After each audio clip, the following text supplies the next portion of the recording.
사막의 태양이 지평선을 붉게 물들일 때 중동의 군사 전문가들이 한 가지 이름을 입에 올리고 있었다. 바로 K2 흑표였다. 한때 독일과 프랑스 그리고 미국의 전차들이 절대 강자로 군림하던 중동의 전장에서 이제는 한국의 기술이 그 중심을 차지하기 시작한 것이다. 사막 한가운데에서조차 50도를 훌쩍 넘는 고온에서도 엔진이 식지 않고 미세한 모래바람 속에서도 전자장비가 멈추지 않는 괴물 같은 존재. 그 전차 이름은 K2 미들이스트형, 줄여서 KM이다. 모로코와 사우디아라비아, 아랍에미리트 등은 이 전차를 두고 치열한 협상에 돌입했다. 중동의 언론들은 신이 내려준 전차라는 표현까지 쓰며 K2에 찬사를 보냈다. 한국의 방위산업이 만들어낸 이 괴물은 단순한 무기가 아니었다. 첨단 냉각 시스템이 탑재되어 50도가 넘는 사막에서도 엔진 과열을 완벽히 억제하고 미세먼지를 걸러내는 특수 필터는 장시간 작전 중에도 내구성을 유지한다. 무엇보다 전장의 양상을 바꾼 것은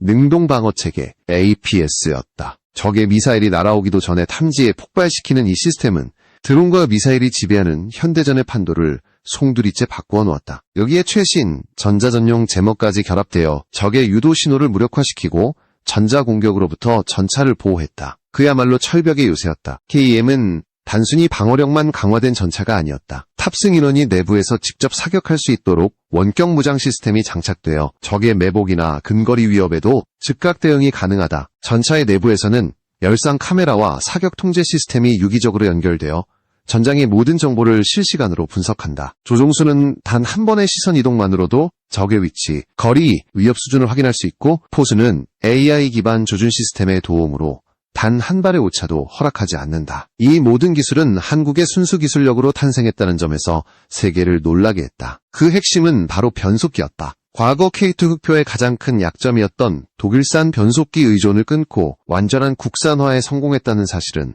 단순한 부품 교체 이상의 의미를 가졌다. 한국은 이제 독자적인 파워팩 체계를 구축한 몇 안 되는 나라 중 하나가 되었고 중동 각국은 이 점에서 깊은 신뢰를 보였다. 미국이나 유럽의 눈치를 볼 필요 없이 한국과 직접 거래할 수 있다는 것은 곧전략적 자율성을 의미했다. 사우디와 UAE는 이를 기회로 삼아 KM 도입 협상에 적극 나섰다. 특히 모로코는 이 전차의 등장에 가장 먼저 반응했다. 북아프리카에서 프랑스의 전차를 다수 운용해온 모로코는 사막의 혹독한 기후 속에서 잦은 고장을 경험해왔다.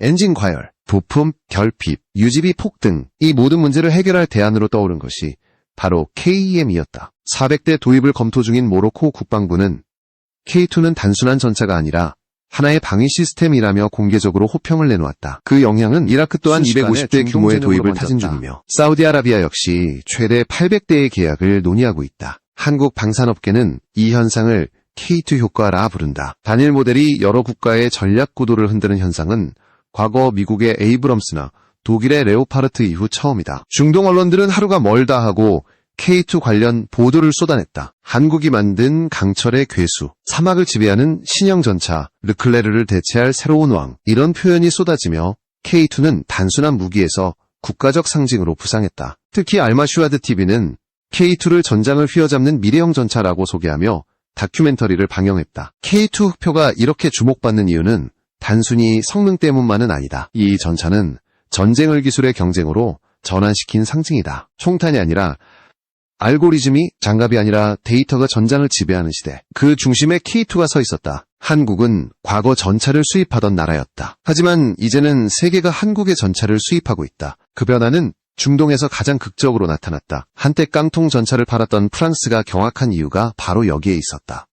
이제 중동의 모래바람 속에서 K2 흑표의 궤도 소리가 울려 퍼지기 시작했다. 그 사막의 바람은 단순히 모래를 옮기는 것이 아니라 군사 패권의 방향을 바꾸고 있었다. K2는 단지 하나의 무기가 아니다. 그것은 기술, 전략, 그리고 신뢰의 이름이었다. 그리고 이 이름이 불릴 때마다 중동의 지도자들은 하나의 결론에 도달한다. 이제 우리는 더 이상 서방의 그림자에 있지 않다.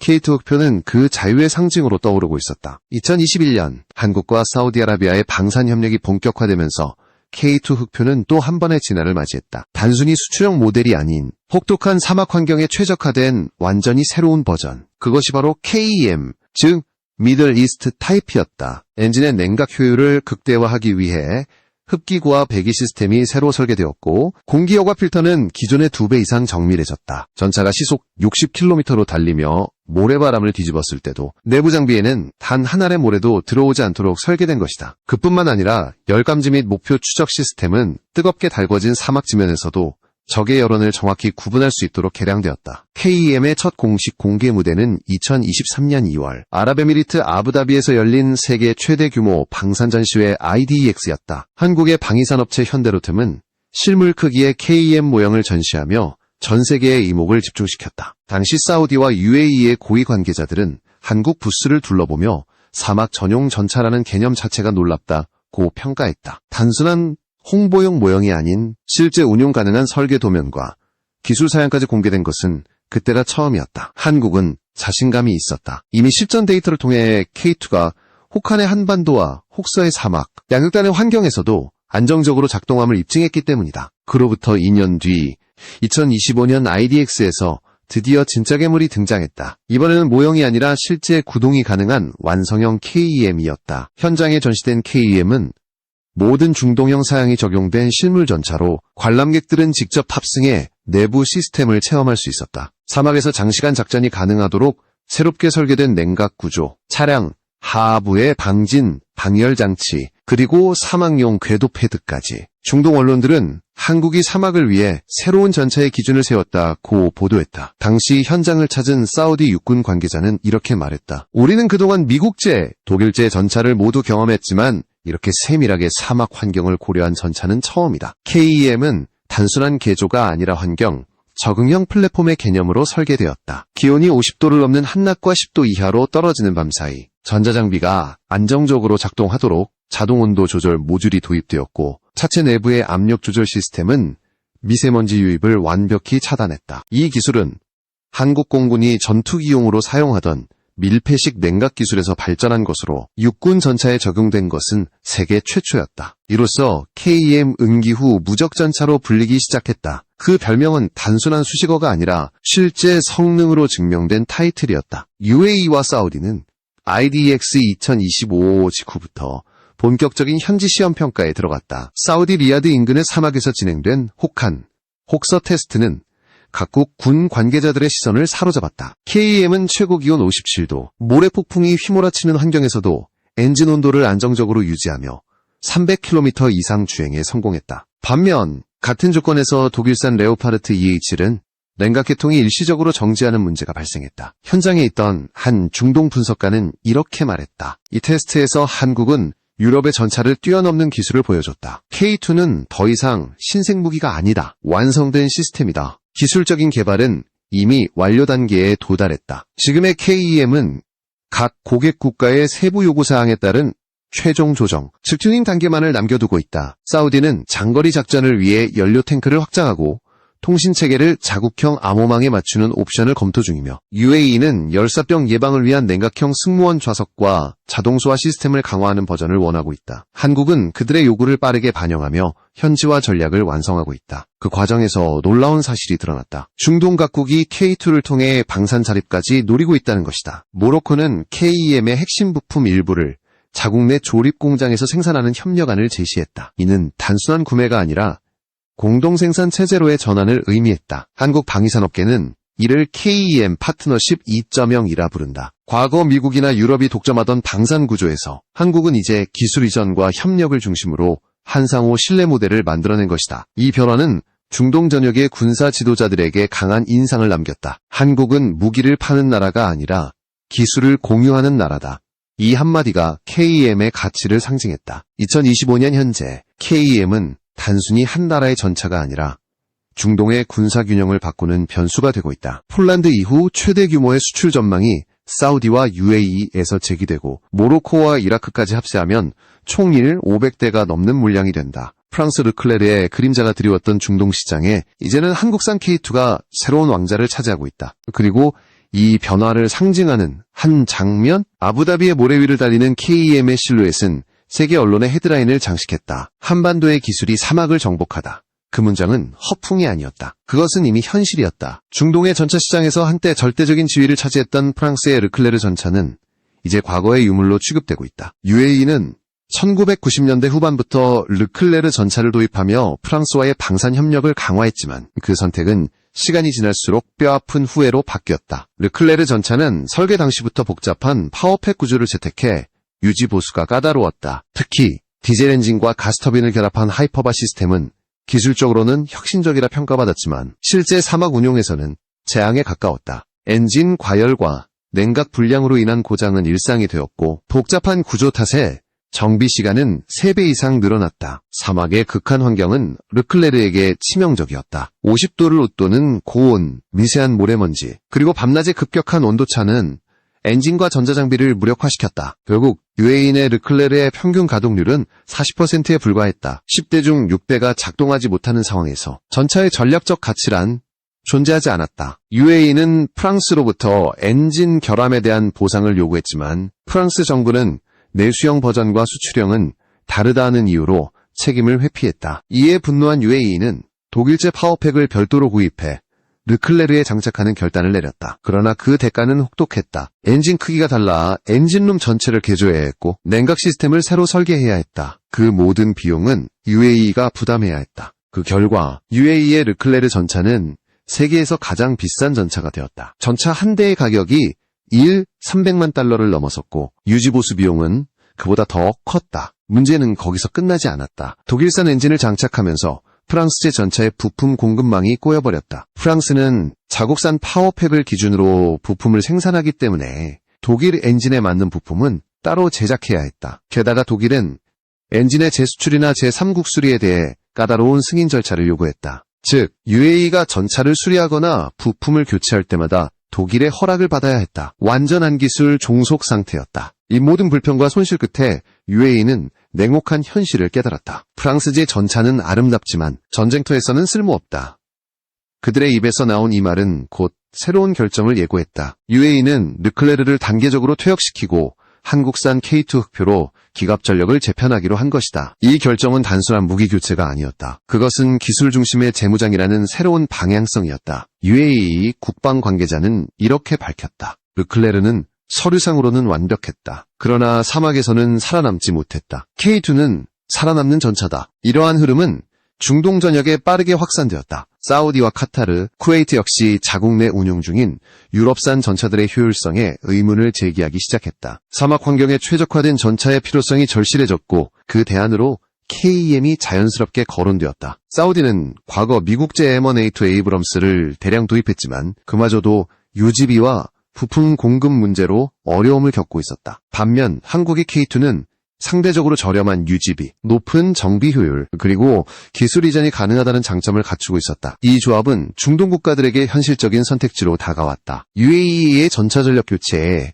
결정 직후 중동의 주요 방송사 알마슈아드는 흑전차 전장의 걸작이라는 제목으로 K2를 집중 조명하는 특집 프로그램을 방영했다. 프로그램의 첫 장면은 이렇게 시작됐다. 오직 강자만이 살아남는 시대, 한국은 무자비한 강철의 포식자를 세상에 내놓았다. 그것이 바로 K2 흑표 전차다. 이어지는 장면에서는 사막의 모래를 가르며 질주하는 K2의 모습이 등장했고 내레이션은 그 위용을 이렇게 묘사했다. 이 전차는 어떤 전장에서도 멈추지 않는다. 속도, 화력, 그리고 기술이 결합된 완벽한 존재. 적의 미사일은 다가오기도 전에 사라지고 포탄은 한치의 오차도 없이 목표를 꿰뚫는다. 이 방송은 중동 전역에서 폭발적인 반응을 일으켰다. 한국이 만든 전차가 프랑스와 독일을 뛰어넘었다는 평가가 이어졌고 심지어 유럽 언론들까지도 이 현상을 주목하기 시작했다. 프랑스의 르몽드는 한국이 사막의 왕자를 빼앗았다고 논평했다. K2 흑표는 더 이상 한국의 무기가 아니었다. 그것은 세계의 방위산업의 새로운 기준이 되었다. 르클레르의 시대가 저물고 K2의 시대가 열린 것이다. 르클레르의 몰락은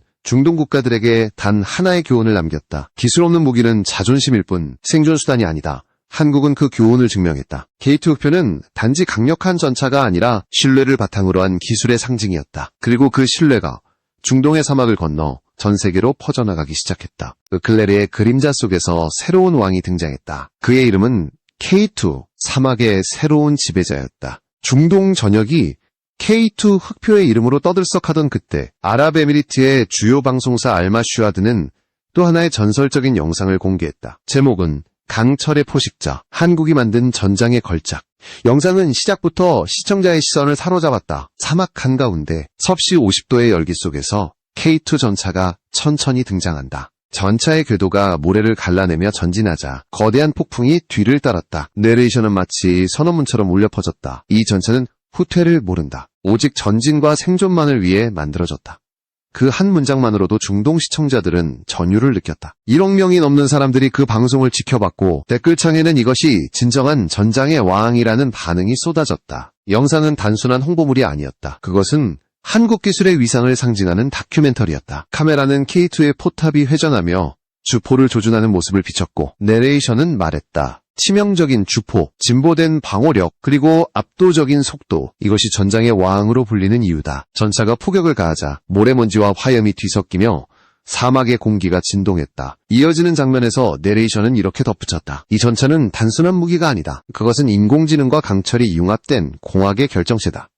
이 한 문장은 K2의 철학을 완벽히 요약했다. K2 흑표를 독보적인 존재로 만드는 것은 바로 스마트 기술이었다. AI 기반 전장 관리 시스템은 승무원이 시야 밖의 목표물까지 실시간으로 탐지할 수 있게 했다. 기존 전차가 사람이 직접 거리와 각도를 계산해야 했다면 K2는 스스로 데이터를 분석해 최적의 사격 솔루션을 제시했다. 적의 미사일을 탐지하면 능동 방어체계 APS가 즉시 작동해 요격탄을 발사한다. 이 모든 과정은 0.2초도 걸리지 않는다. 이는 세계 어떤 전차에도 없는 반응 속도였다. K2의 센서와 소프트웨어는 한국이 개발한 전투기용 알고리즘을 개량한 것으로 이는 곧 K2 가지능형 전차의 영역에 들어섰음을 의미했다. K2의 하이라이트는 또 있었다. 바로 지능형 유압 현수 장치다. 이 장치는 험준한 지형에서도 차체를 수평으로 유지하며 필요할 경우 전고를 낮추거나 높일 수 있다. 포탄이 날아오는 궤적을 감지하면 자동으로 전고를 낮춰 피탄 면적을 최소화하고 반대로 포격 시에는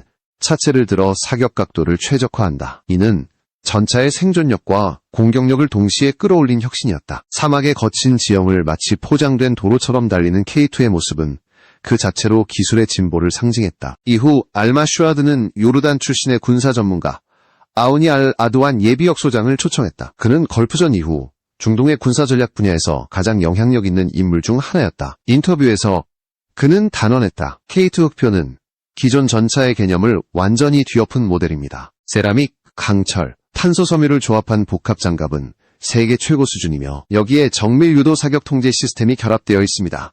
그의 말이 끝나자 스튜디오의 앵커가 고개를 끄덕였다. 그렇다면 이 전차는 단순한 방어 체계를 넘어 전략적 자산으로 평가할 수 있겠군요. 아드완 소장은 미소를 지으며 답했다. 맞습니다. K2는 생존력, 기동력, 공격력, 그리고 지능을 모두 갖춘 완성형 전차입니다. 그는 이어서 우크라이나 전쟁 사례를 언급했다. 러시아의 전차들이 제볼린 미사일에 줄줄이 파괴될 때 많은 이들이 전차의 시대는 끝났다고 말했습니다. 하지만 K2는 그 예측을 완전히 뒤집었습니다. 이 전차는 살아남았습니다. 그것이 차이를 만듭니다. 이 발언은 중동의 시청자들에게 큰 울림을 주었다. 전차는 더 이상 단순한 철의 덩어리가 아니라 생존하는 지능체로 인식되기 시작했다. K2의 또 다른 비밀은 레이더 피탐지율을 낮추는 적응형 위장도색이었다. 아드완 소장은 이를 두고 이렇게 설명했다. 이 전차는 주변 지형의 색상에 따라 스스로 위장을 조정할 수 있습니다. 마치 카멜레온처럼 말이죠. 실제로 K2는 표면 코팅에 광학 반응 물질을 적용해 사막, 산화, 초원 등 환경에 따라 반사율을 바꾸는 기술을 실현했다. 이는 적의 탐지 시스템을 무력화하는 혁신이었다. 중동 군사 평론가들은 이를 두고 K2는 전차가 아니라 전술 그 자체라고 표현했다. 화력 또한 세계 최상급이다. K2는 독일 라인메탈의 기술을 기반으로 한 120mm 55구경장 활강포를 장착하고 있다. 이 주포는 나토 표준탄뿐 아니라 특수 개발된 상부 공격형 포탄까지 발사할 수 있다. 탑어택이라 불리는 이 포탄은 적의 방벽 뒤에 숨은 표적을 위에서 직격해 파괴하는 방식으로 전차의 가장 약한 부분인 상부를 정밀 타격한다. 사거리는 최대 8km. 포탄 한 발이 날아가 목표물을 관통할 때마다 전차의 가치가 증명된다. 내장된 사격 통제 시스템은 인공지능을 기반으로 작동한다. 포수가 여러 목표를 조준하면 시스템이 즉시 위협도를 분석해 가장 위험한 적을 자동으로 선정하고 포수를 그 목표로 유도한다. 이는 단 한 명의 승무원으로도 다수의 적을 효율적으로 제압할 수 있음을 의미했다. 실제 전투 시뮬레이션에서 K2는 10초 내에 3개의 목표를 동시에 파괴하는 기록을 세웠다. 그것은 단순한 기술이 아니라 전장의 게임 체인저였다. 이 모든 장면을 지켜보던 중동의 시청자들은 하나같이 같은 생각을 했다. 이것이 우리가 기다려온 전차다. 프랑스 르클레르 사막에서 멈춰섰을 때, 독일의 레오파르트가 열기에 휘청거릴 때 K2는 묵묵히 달리고 있었다.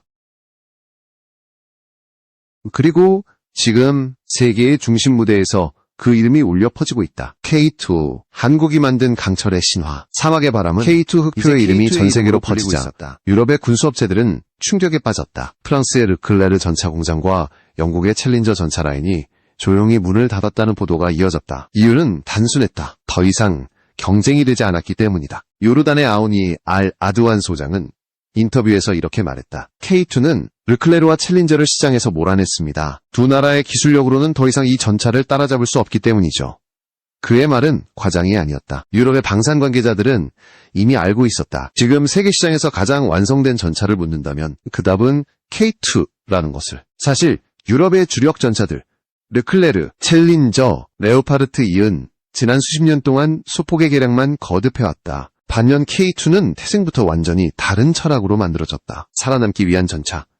이것이 한국이 내세운 개념이었다. 과거 한국은 북한의 방대한 전차 전력을 상대로 방어해야 했다. 그 결과 K2는 모든 환경에서 생존할 수 있도록 설계되었다. 냉각, 방열, 전자전, 자가방어, 올인원. 이 기술적 DNA가 중동형 KM에 그대로 이식된 것이다. K2의 방호력은 세계 최상위권이다. 기본 장갑은 세라믹 복합 구조이며 여기에 반응장갑 ERA과 능동방어체계 APS가 결합되어 있다. APS는 탐지 레이더가 어프로칭 탄을 감지하면 즉시 요격탄을 발사해 공중에서 파괴한다. 이는 미국의 트로피 시스템보다 반응 속도가 빠르다. 거기에 한국이 자체 개발한 전자 방어 제모가 추가되면서 적의 유도미사일 신호를 교란시킨다. 즉, 물리적 방어와 전자적 방어를 동시에 수행하는 전차인 것이다. 이런 이중보호 시스템은 그 어떤 전차에도 존재하지 않았다. 기술적으로는 미국의 M1A2 SEP V3 에이브럼스와 거의 대등하거나 일부 영역에서는 우위를 점한다. 특히 방어력 측면에서는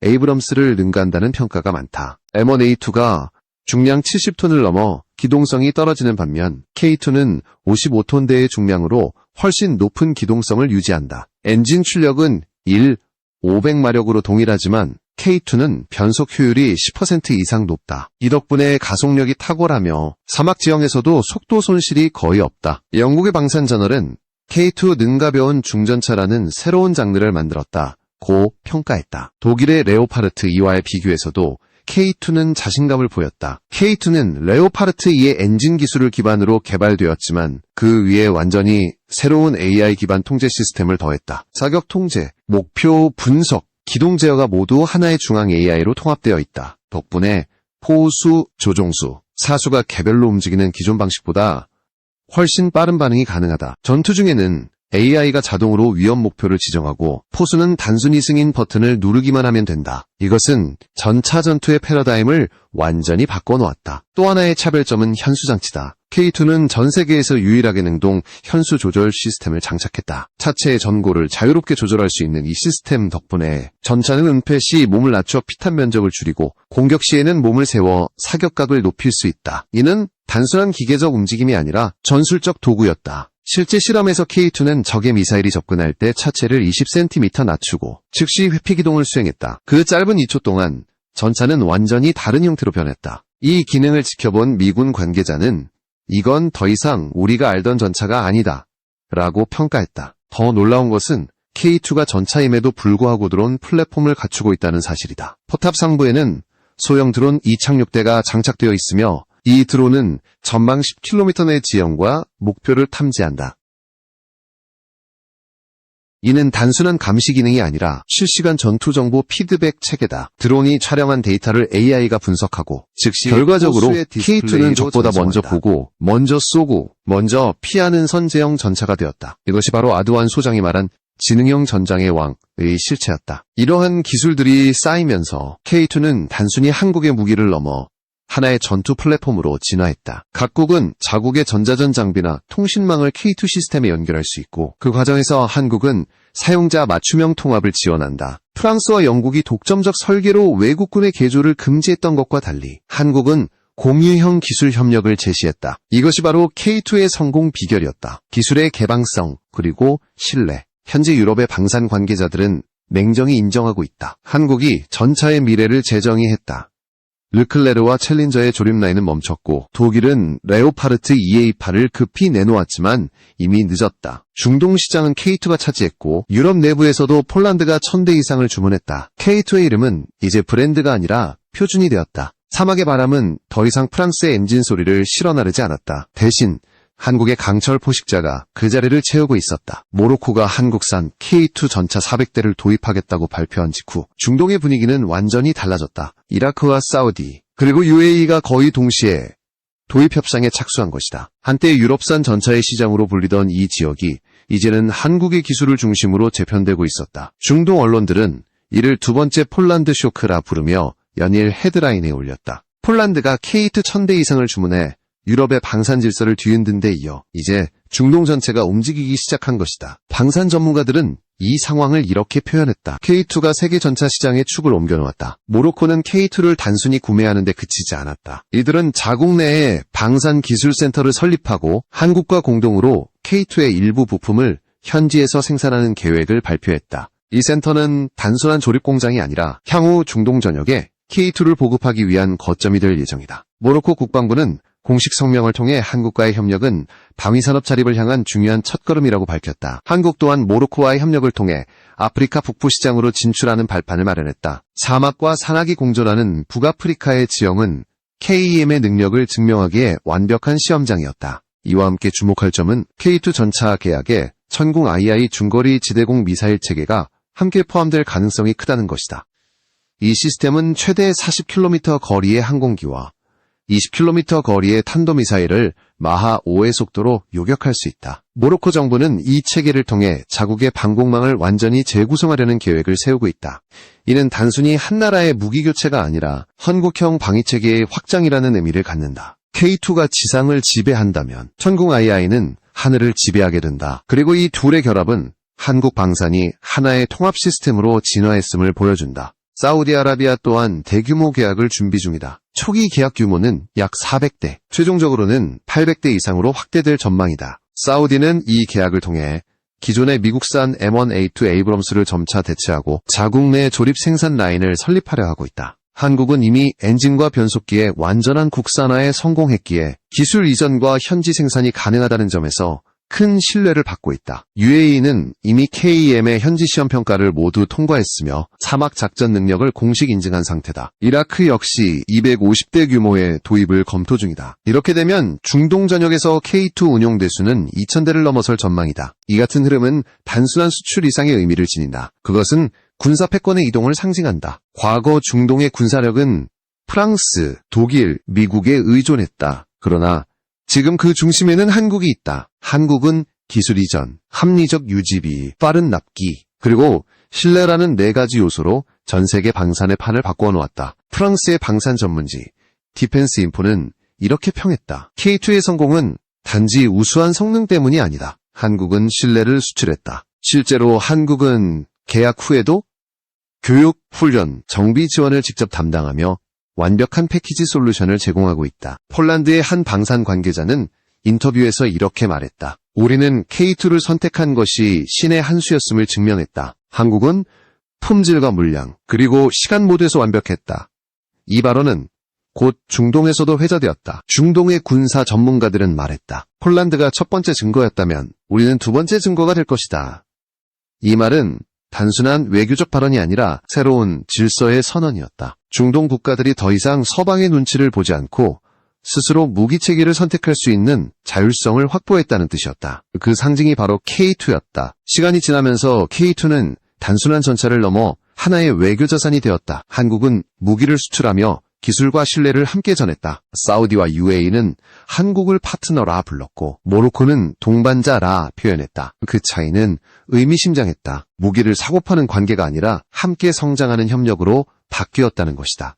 이는 냉전 이후 그 어떤 나라에서도 보기 힘든 현상이었다. K2는 이제 단순한 제품명이 아니다. 그것은 한국이 세계 군사 시장에 새긴 이름, 그리고 기술 독립의 상징이었다. 프랑스와 독일이 만들지 못한 신뢰, 미국이 주지 못한 접근성을 한국이 만들었다. 사막의 태양 아래 반짝이는 K2의 궤도 자국은 단순한 쇳덩이의 흔적이 아니었다. 그것은 새로운 시대의 발자국이었다. 이제 세계는 묻는다. 전차의 왕은 누구인가?